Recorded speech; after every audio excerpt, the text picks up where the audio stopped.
Hello, good morning. Welcome to day 8. I'm sorry I missed yesterday. We're releasing a movie this week and it requires a certain amount of work. So I had to attend to that, but I'm back. I'm back. And in the meantime, I realized, a lot of things.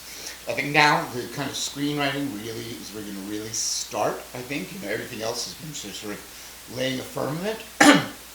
But, for instance, like last time, if you remember, I realized the wife had to go because she was going to, I could foresee that she would be dragging the script down. So I had to engineer a way to get her out of there. And then this time I realized, since the last time we spoke, I realized that although the reason I'm writing this script is because I very intensely feel the mission of the protagonist,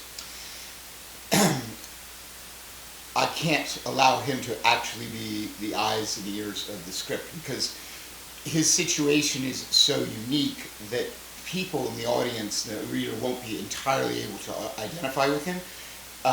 They'll be able to identify with his mission completely and sympathize and empathize with it, but they won't be able to see through his eyes accurately. So I realized I had to rebuild the second set of eyes that travels alongside him or watches him, that the audience can look at him through and to interpret him through. This is quite similar. You often see in movies that are like biopics about people, about great people, so a great example is Amadeus, for instance. Amadeus is told through the eyes of Salieri. If that movie had been told through Amadeus's eyes, it wouldn't have worked as well.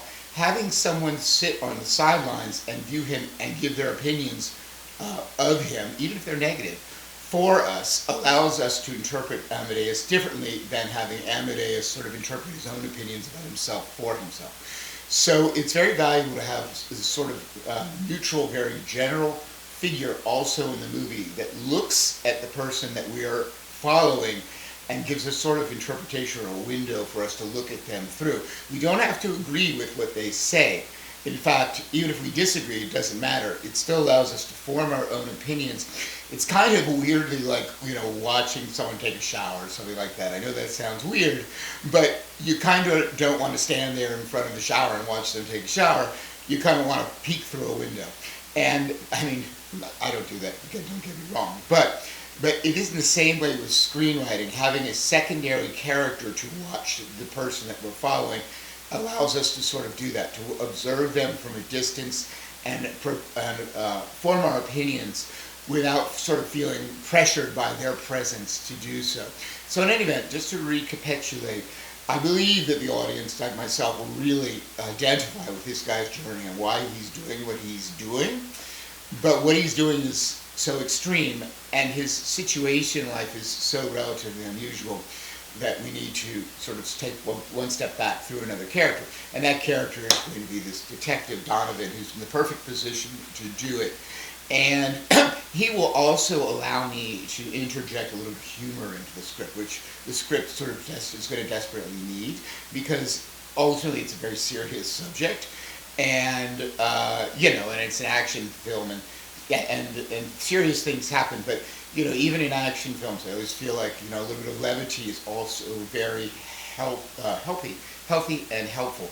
And let's be clear, we're talking about the situation of a guy who's a disabled American veteran. It's a serious subject, so if we can find a way to add some sort of levity to this situation, it's going to go a long way to upping the entertainment value of this movie, because even though it is a serious situation, ultimately movies should be entertaining. We don't want them to be a turgid dirge, and which is another reason why I got the wife out of there.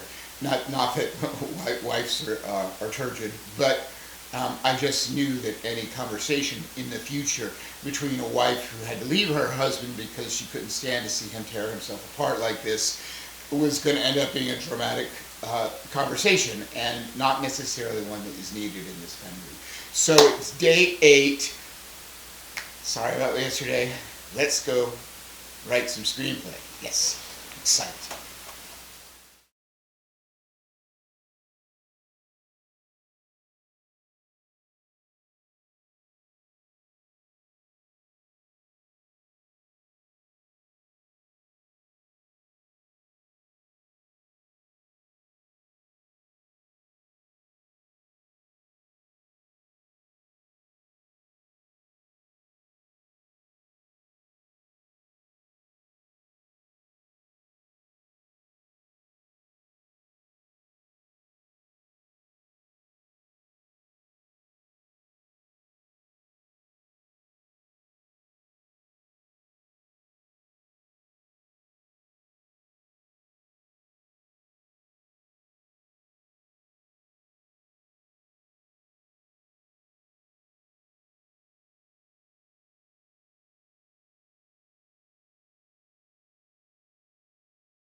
Okay, so let's stop there. Busy day ahead.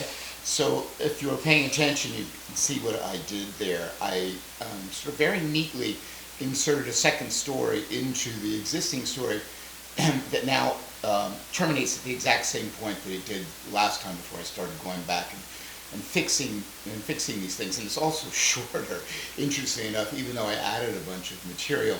I took out this bank scene, which for those of you who may actually be masochistic enough to be actually following along, because it was long and unwieldy, and it wasn't dramatic enough for me. I wasn't feeling it, and that's because the action, the violence in this film needs to escalate. It always needs to escalate. It needs to get bigger.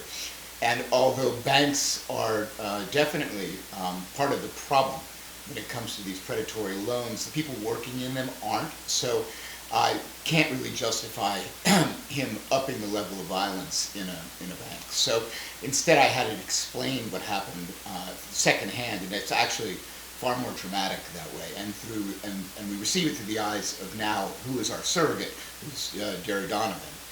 And so it actually makes the scene more fun, and it allows me to sort of skip over the fact that scene was not as action-packed as possibly the one that preceded it when he beat the shit out of those goons, but allows us to get to the next scene where we can really take it up a notch.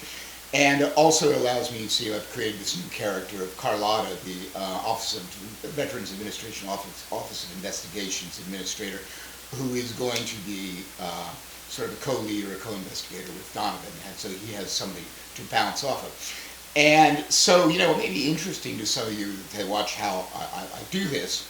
I don't do it in theory. I don't do it theoretically. I do it in sort of real time, as opposed to sort of just sitting down and thinking about a script and dreaming all these things up ahead of time, which I don't think is really possible. You don't really know these things are needed until you see them when you're actually out in the field or in the middle of the script working. And so what I really, really do is I listen to the script. I listen. It's like tuning guitar, and I'm constantly going through my head and plucking the strings. And when I hear something that is out of tune, you just know it. I mean, we know when we hear a string or a key that's out of tune. We know it is. And so and it really bothers me. And I'm walking around with this sort of anxiety in my head because I know something's out of tune or multiple things are out of tune. And I keep plucking those strings until suddenly the right melody kind of pops and comes alive in my head. And everything clears, all the pennies drop. And I go and I do what I did, and very quickly I go in and I fix it and I tune the guitar. And so now I think, listen, I haven't gone through this again. I'm writing it, as I'm writing it. But I think we're in really much better shape here because the page counts come down, which is wonderful, so structurally I know we're starting to get, and there's sort of a lot more story in it too. It's starting to come alive, this dead body that I've got assembled on the slab, it's starting to twitch, the feet are twitching, and eventually, by the end we're hoping to get this whole thing to rise up off the slab and start walking around. And so here we are, we're on that page 65, and the movie's really getting started. And it gives me this movie's description no longer than 107 to 110 pages long. So I have about 45 pages to, go do my thing and really, get in some really entertaining stuff, hopefully. But today for day 8, that is all she wrote. I will see you tomorrow. Bye now.